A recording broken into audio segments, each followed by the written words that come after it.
So, what sorts of changes occur in clinical medicine during your career? What things evolve to the point where you can say, geez, we used to get terrible results with this, and then we moved to that, and now we're getting better results? I think it's the importance of, you know, controlled studies, double-blind studies, the science that basically said, you know, I still remember like gastric freezing was a popular sort of thing, and then you know after the science was done and the trials, it showed gastric freezing that doesn't help all that much. We gotta try something else. So it's basically the advancement of science and the rise of the importance of, you know, double-blind studies and things like that changed your practice. So obviously you had to keep up to date. Sure. I think one of the biggest influences for me was the transition of having to go to the hospital medical library to read the journals. And the latest, you know, they'd have 20 journals. Like we're sitting here in our medical staff, in our medical society library. The transition of having to go to the library versus one of the things that we did when we started the first IT committee in a medical society in the country, of any medical society. And in those days, the New England Journal publisher came to us, to our IT committee, and said, you know, tell us what you physicians need. And because we know that the New England Journal is going to go from paper. This is almost 25 years ago. Sure. So you became attracted to information technology right out of the box. Right out of the box, and I saw, just as a practical matter, I didn't have to go. I could see I didn't have to go and pull a big textbook out of the library or read the latest journal. Sure, I subscribed to the New England Journal because it was, you know, it was part of the Mass Medical Society. But that transition of not having to go to the library all the time, and there's a downside to that, not going to the library. But anyway, it saved me a lot of time, and I think, and the fact that we could begin to read the journals and even some of the textbooks online, that was amazing. So before that, just to sort of review, there was the Indicus Medicus. Yeah, the Index Medicus. Which was a multi-volume, huge, like 5 New York City phone book wide kind of thing. Yes. And if you wanted to do a literature review, you had to know the keywords.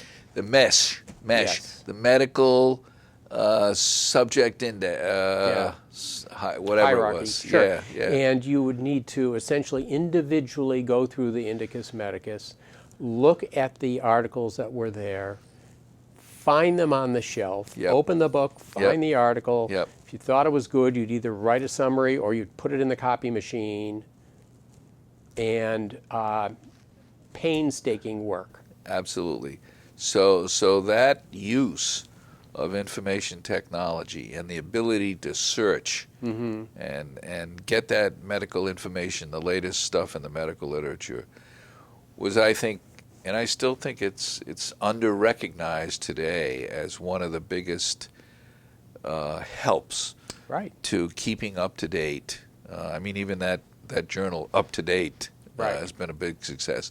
But the ability to be able to, I remember when I was the medical director at this Blue Cross, one of the allergists that I had hired, he was asked to give a lecture on hereditary angioedema.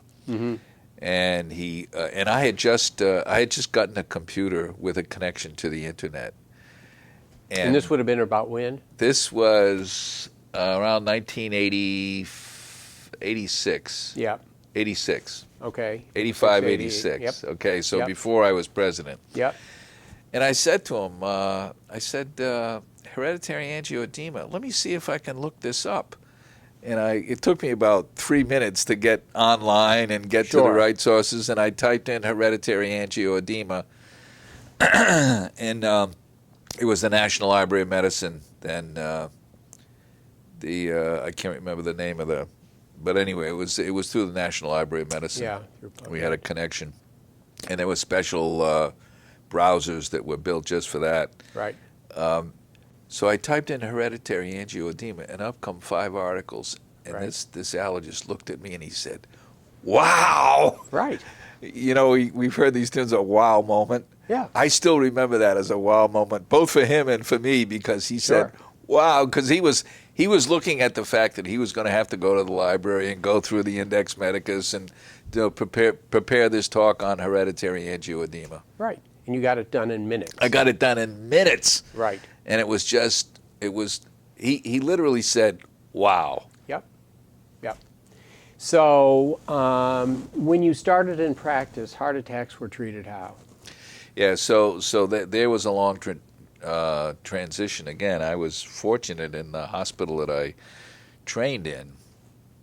The chief of medicine was really into heart attacks, and as I said, we had the first or second coronary care ambulance in the United States. Mm-hmm. This was in Lower Manhattan in New York City. So it was moving from bed rest, heart attack. You give people oxygen and morphine, and that was basically it. We had a period where you would give intravenous lidocaine to help prevent PVCs from getting into a greater ventricular tachycardia and lethal arrhythmias. But that was basically the treatment. Morphine, rest, oxygen, and maybe some lidocaine, depending on IV lidocaine. We didn't have a lot of that. There certainly wasn't any emergency angiography. This was before balloons and stents and that sort of thing. And I was still doing after I went through my cardiology fellowship. I was beginning to. I trained on what was called the Soane's procedure, where you'd catheterize through the artery in the arm, or the Judkins procedure. Judkin was a radiologist, where you'd go through the groin. So all of those things were moving around. So cardiology and treatments of acute MIs has changed dramatically, with a much, much better salvage rate and a much lower mortality once you reach the hospital. Right. But it was, and now and the last few years, the American College of Cardiology coined this door to balloon time. Right. I don't know if you've ever heard of that, yes. But it basically was one of the metrics where you could decide how efficient the system is in getting you into treatment and getting a balloon catheter, to get into that closed artery and opened up. So when you started, you would see a person, you'd make a diagnosis of a heart attack, and basically it was rest, treat heart failure, treat arrhythmias, give them time. Right. And towards the other side of your career, much more aggressive. You make the diagnosis and you want to open up that vessel and revascularize the area. Yep. And we've gone from a time in which death from heart attack was quite common to one in which it is uncommon. Right. Even my father, as I said, he had a near fatal heart attack, and that was before we had even the thrombolytics, the streptokinase, and then the TPA, and how that all evolved. And he was left with a very weakened heart. He had to stop the practice of medicine at the age of 57. Wow. So if it had just been a few years later, we may have changed that whole course. And the other piece is, from a preventative point of view, you practiced during an era in which risk factors such as smoking or high cholesterol, hypertension were increasingly recognized and addressed. That's right. That's exactly right. The risk factors, and fortunately, those of us in Massachusetts, we all knew about the Framingham study, the Framingham Heart Study, which was seminal. It's interesting, next week at our district medical society, Dan Levy is going to be speaking about the history of the Framingham study and what it has evolved. And again, another example of how the district medical societies, in addition to the state, really helps with educating physicians, both locally and throughout the state, about the latest research. So yeah, the risk factors were becoming more and more important. People were recognizing them. it was the idea of a coronary bypass was still relatively new, and then it began to just mushroom and take off. And of course, this was before the angiographic approach, which the difference between the cardiac surgical approach versus the cardiologist who gets in there with the quote invasive to prevent the MI from getting worse or to open up a closed vessel within a certain range of time. And you've also experienced a transition. So we've talked about a transition in therapy. We've talked about a transition in the way you look up things and keep yourself up to date. You've mentioned the notion of increasingly introducing information technology into the practice of medicine. And I guess another part of it has to do with education and the ability to take courses, for example, online as opposed to flying somewhere. That's absolutely right. The fact that you could, and this is more recently, the fact that you could again take a course online and get CME credits, get those CME credits, those continuing medical education credits online rather than paying a few $1,000s. I used to go to the annual meeting, American College of Cardiology. You'd have to fly somewhere and out to the West Coast or whatever, and hang around with 1,000 people or whatever, and try to learn. I still remember bringing some of my telephoto lenses and trying to take pictures of the screens of the PowerPoints. Now you've got them. Just amazing, that transition, the ability to be able to learn it locally and to get your credits and update. Just recently, just in the last 6 weeks, I decided to renew some of my CME credits. I was able to get like 40 CME credits in a matter of 2 days just by looking at the New England Journal and the Journal of the American Medical Association. Sure. All online.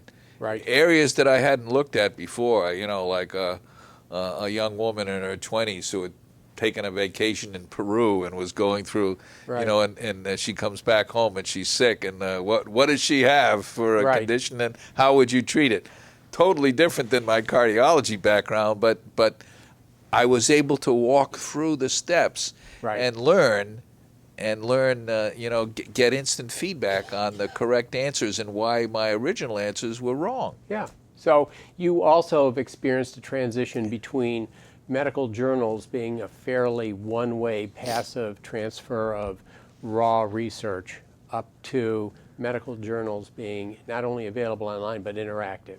The interactive part of learning as a result of the sophistication of the web, and again the medical journals that have gone online, that has been another tremendous revolution benefiting everybody. Now there's another part to this, and that has to do with standardization of care and a number of different things dealing with health policy, and that is the electronic medical record, which is the component that is most recent to this evolution. And you've played a big role in that. I did, and again, thanks to the Medical Society, the electronic medical record has been partly a blessing and a curse to the practice of medicine. It takes, and I recognized this early on, that it was sort of a duopoly.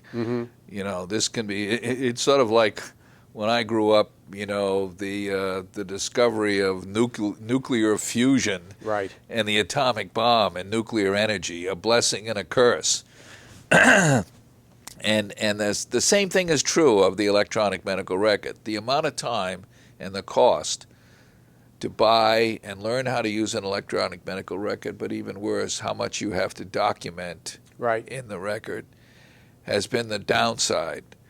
The upside has been the ability to get information very quickly, wherever you are, as they say, anywhere, anytime, on any device.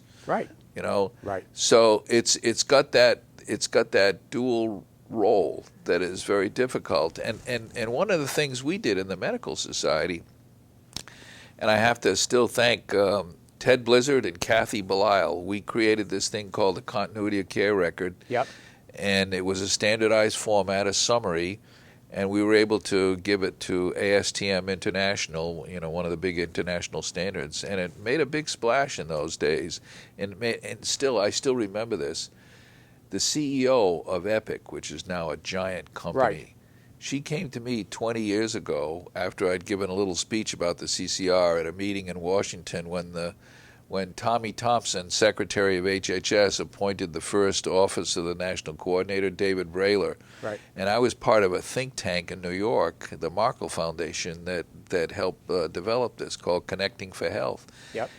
And Judy Faulkner came up to me and said, I like that continuity of care record because when I sell Epic again, this is 20 years ago, when I sell Epic to my customers, I give them the source code, and they modify the hell out of it to customize it for their... Right. And so then they can't even talk to one another. I got one Epic Right. customer that can't talk to another. So she liked the idea of that continuity of care record.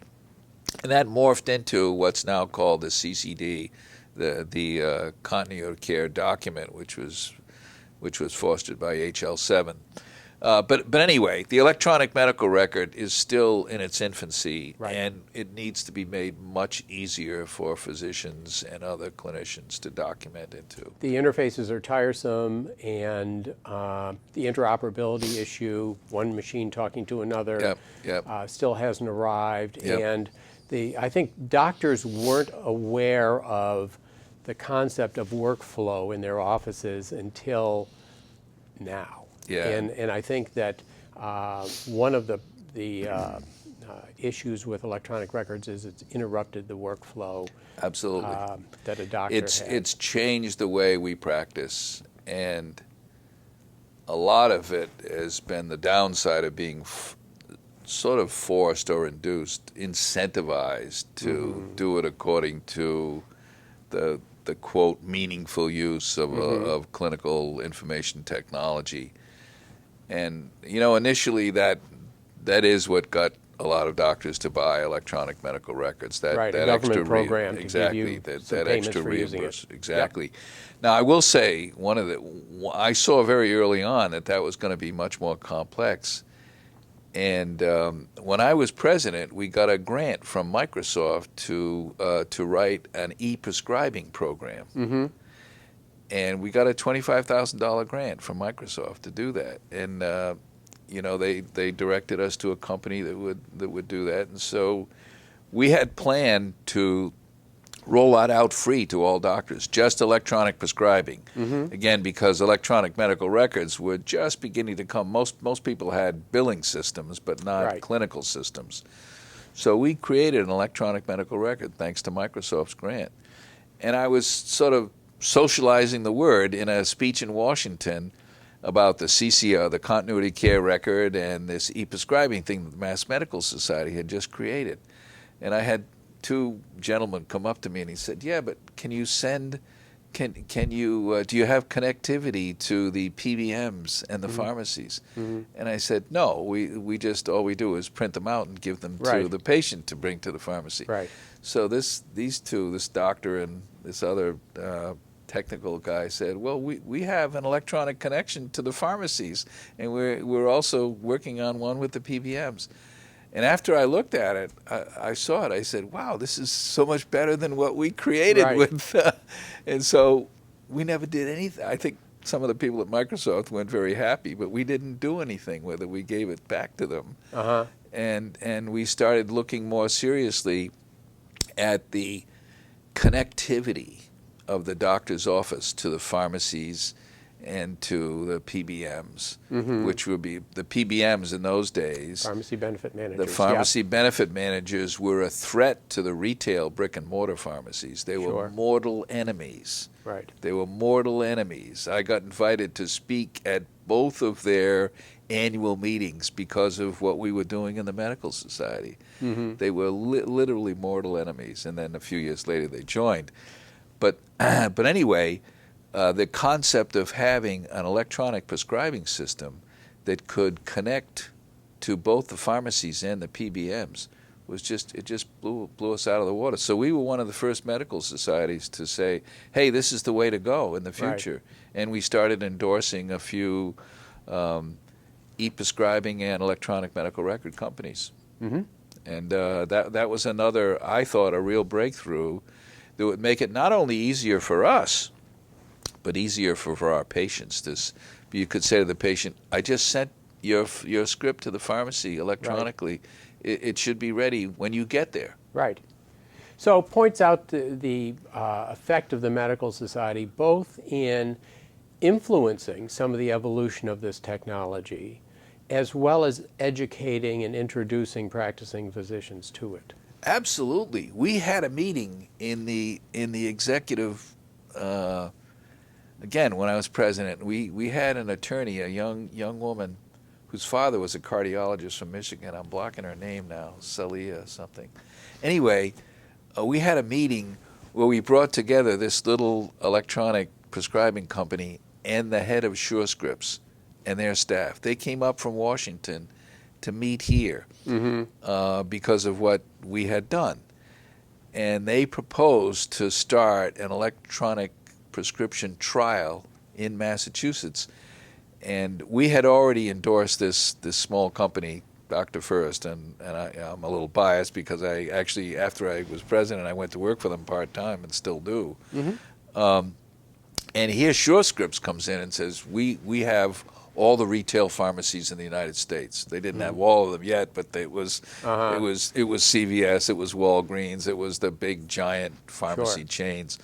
And we want Massachusetts to be the trial place, and we want the medical society to sign a contract to help us learn, and you learn too. Mm-hmm. And so our lawyer said, we've already signed one contract with this little e-prescribing company. Why don't we just say, you guys deal with them already. You deal with them, so we don't have to sign any other contracts.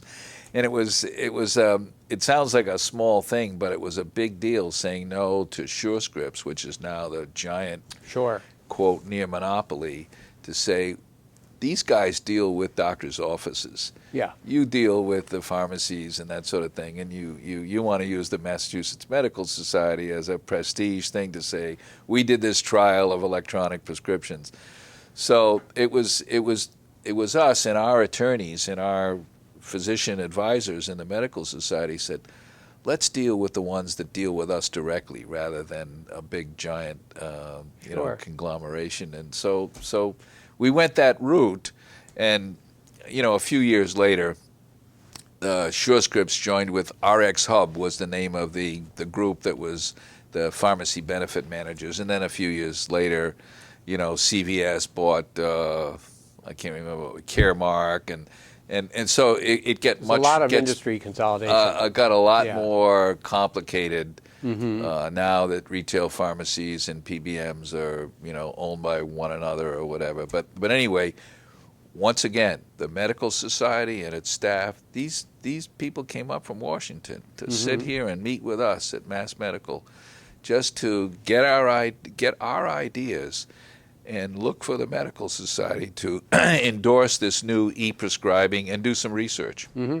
So we've heard the story today of a solo practice physician who practiced on the North Shore, who through his belief in organized medicine and curiosity for technology and learning new things, has been able to have some effect on the medical society and advance the cause of technology with regard to information technology. And basically the society has been an extender for your talent and your curiosity. Well, it's not only been an extender, it's been a co-creator. Yeah. In a sense. I couldn't have done this without the medical society. Right. And our medical society, again, has influence throughout the rest of the country. Right. So it's an example of how the Massachusetts Medical Society can take individual physicians from different backgrounds, diverse, talents and experience, and leverage that in the right combination to not only influence what's going on in the state, but even in the rest of the country. So is there anything we didn't cover today that you'd like to bring up? Well, I guess once again I'll call out the staff that has been so great. You know, two of the people that I made really good friends with, who have gone on now, Howie and Elaine Kirschenbaum. Mm-hmm. They were terrific. I mean, Howie was obviously he's married to Elaine, who was the staff, but cardiologist. yeah. And Elaine Kirschenbaum was head of health policy. yes, and measurement. you know, she helped me so much with all of this. We actually helped the American Medical Association in some of their advances about IT and and the importance of it and the science and technology. So again,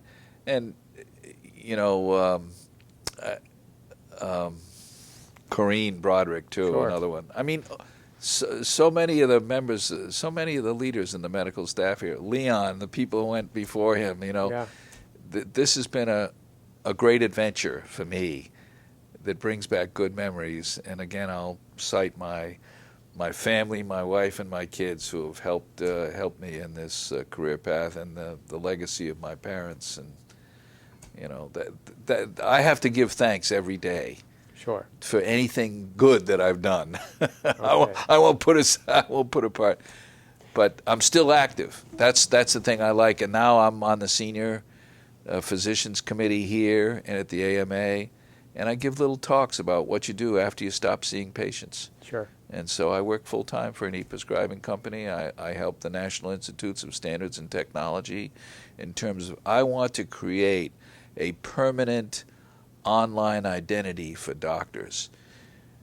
You know, they can take away your practice of medicine, your right to practice, but they can't take away your MD. Mm-hmm. Okay, they can't. That's one of the identifiers that makes you remember that you are a physician, right? Or you were in practice. But so I'm still full of ideas that I learned from the current leadership and the current staff and all that. So I thank you for the opportunity to sort of. A great note to end on. Thank you for taking the time to speak with us. Thank you, Dale. Okay. Thanks, Leon.